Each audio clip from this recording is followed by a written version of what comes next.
Kumusta mga kasaliksik? Sa isang mundong puno ng misteryo at kababalaghan, hindi natin alam kung sino ang totoong bantay ng kalsada. Tao ba? Hayop? O nilalang na hindi natin maipaliwanag? Kaya mula sa ritual ng mga pabo, na tila isang mahiwagang seremonya sa paligid ng isang bangkay ng pusa, hanggang sa walang mukhang nilalang na nakatayo sa gitna ng kalsada na parang kalahating hayop at kalahating multo, ay pag-usapan natin ang 10 pinaka-nakakakilabot na nilalang at pangyayaring nakunan sa kamera na hindi maipaliwanag ng siyensya. Kaya kung handa ka na, ay simulan na natin. Number 10. Ritual ng mga pabo. Kasaliksik, anong gagawin mo kung sa isang umaga habang papasok ka sa trabaho ay makita mong may 25 na pabo na paikot-ikot sa gitna ng kalsada? Hindi ito basta simpleng eksena sa probinsya. Ito ay isang nakakapanindig balahibong ritual na tila ba may ibig ipahiwatig. Sa gitna ng bilog na kanilang nililikha, isang lifeless cat ang nasa gitna, parang nasa gitna ng isang sagradong seremonya. Ang mga pabo ay tila sabay-sabay na tumutungo at nagmamartsa sa isang ritual na alam lamang nila. Ang video ay kumalat sa social media at binansagan ng ilan bilang isang avian seance, isang kakaibang pagtitipon ng mga ibong tila sumusunod sa utos ng isang hindi nakikitang pinuno. Ang mga eksperto ay nagbigay ng simpleng paliwanag. Ang mga pabo raw ay natural na sumusunod sa leader ng grupo, kaya't kung may isang nagsimulang umikot, susunod ang lahat. Ngunit kahit pasabihin nilang ito'y normal na ugali, hindi pa rin matatawaran ng takot at misteryong dulot ng tagpong iyon. Ang nakahandusay na pusa sa gitna ng bilog ay tila may simbolismo. At sa mga nanood ng video, iisa lang ang tanong. Ito nga ba'y hayop lang ang gumalaw? O may puwersa sa likod ng kanilang kilos? Number 9. Halimaw sa daan.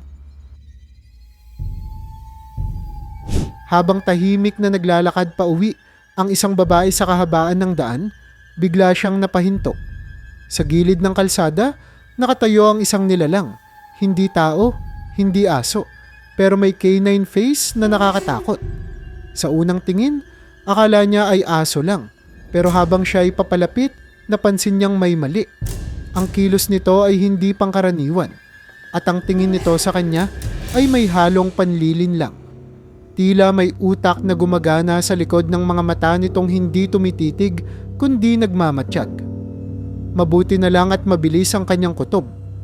Agad siyang nagdesisyong huwag nang lumapit at lumihis ng ruta. Pagkatapos ng insidente, agad siyang nakipag-ugnayan sa mga awtoridad. Nang suriin nila ang lugar, wala na ang nilalang, pero may mga bakas ng paa sa gilid ng daan na hindi tugma sa anumang hayop na alam natin. Ilan ang naniniwala na ito'y bahagi ng mga urban legends tungkol sa mga nilalang na nagkukunwaring hayop upang makalapit sa tao.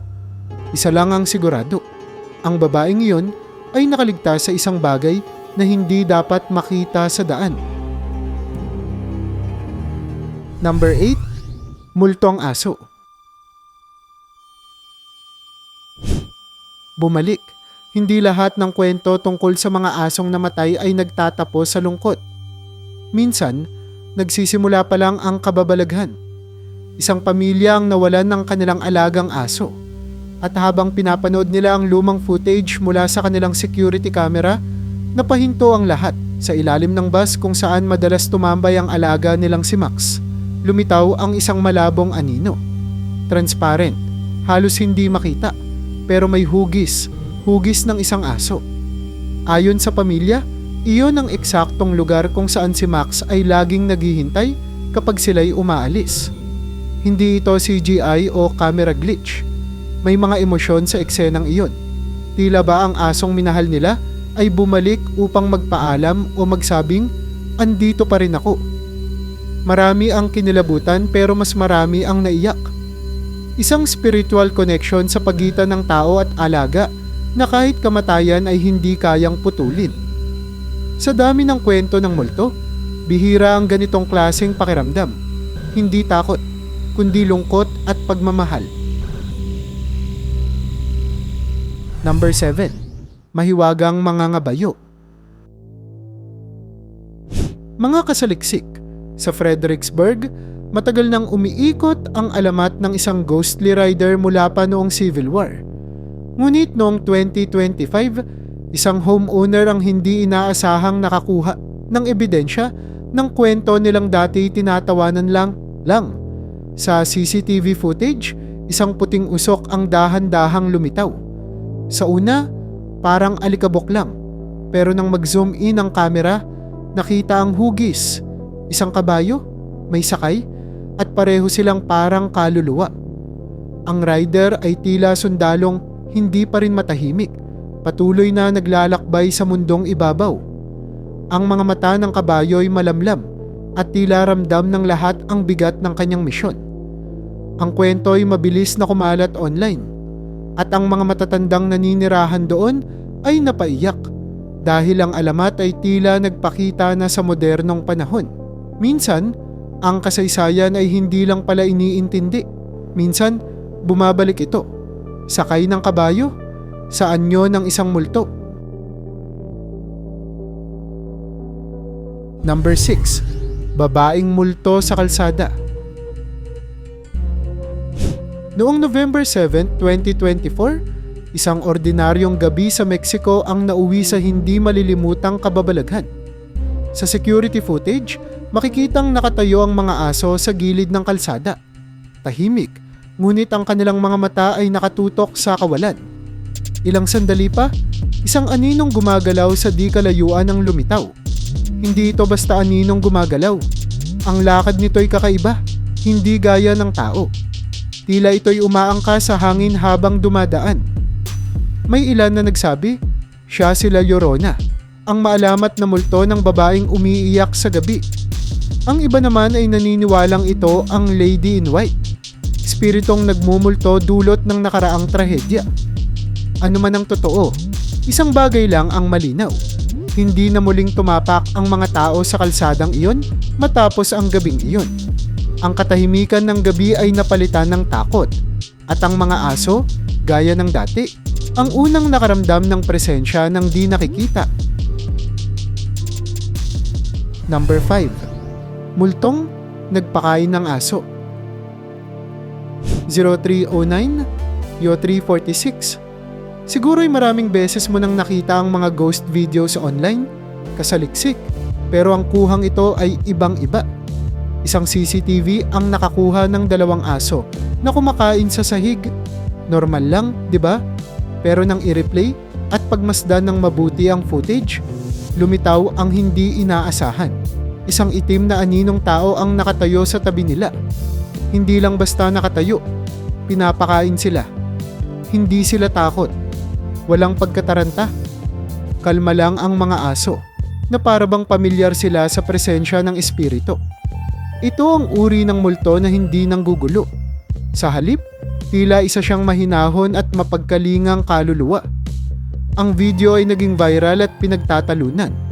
Masama ba ito o isa lang talagang alagang espiritu ng nakaraan?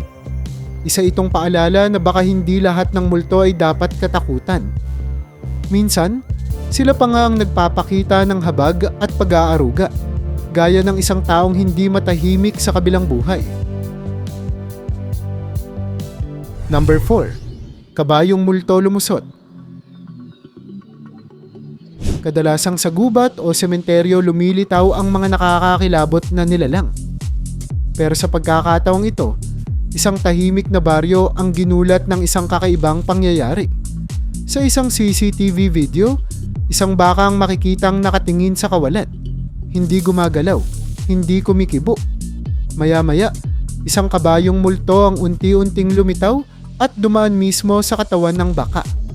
Ang hayop ay nanatiling tila tulala, parang sinusubukang intindihin kung ano ang nangyari. Ang mga tao sa baryo ay nanindig ang balahibo nang mapanood ang video. Ang sabi ng iba, ang kabayong iyon ay kaluluwa ng isang hayop na matagal nang namatay sa lugar na iyon.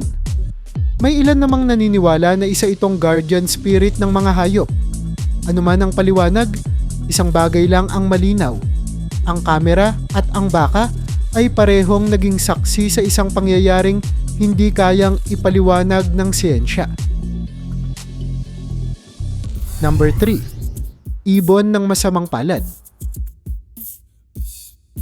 Sa isang ordinaryong araw sa parking lot, isang lalaki ang papasok na sana sa kanyang sasakyan nang mapansin niyang may uwak na hindi kumikilos. Nakatayo ito sa gitna ng kalsada at ang ulo nito ay nakatagilid ng kakaiba. May kung anong hindi likas sa kanyang postura, parang walang buhay pero gising.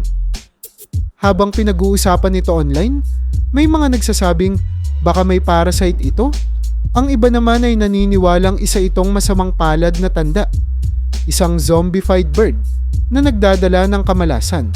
Ang pinaka nakakakilabot, sa mga kultura sa buong mundo, ang uwak ay itinuturing na tagapagdala ng kamatayan, malas, o di kaya'y mensahero ng kabilang buhay.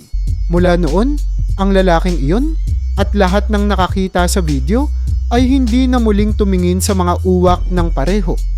May mga bagay na kapag nakita mo na, hindi mo na mabubura sa iyong alaala at ang titig ng uwak na iyon ay isa na sa kanila.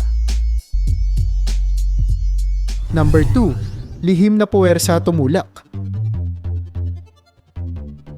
Tahimik lang ang gabi sa loob ng bahay at ang aso ng pamilya ay nakahiga lang sa sahig, relax at tila walang pakialam sa mundo. Ngunit sa isang iglap, tila may hindi nakikitang puwersa na dumapo. Ang aso ay itinulak ng wala namang tao sa paligid. Hindi lang basta tumilapon, kundi literal na dumulas sa sahig na parang may nagtulak dito ng malakas. Ang footage ay malinaw at walang putol.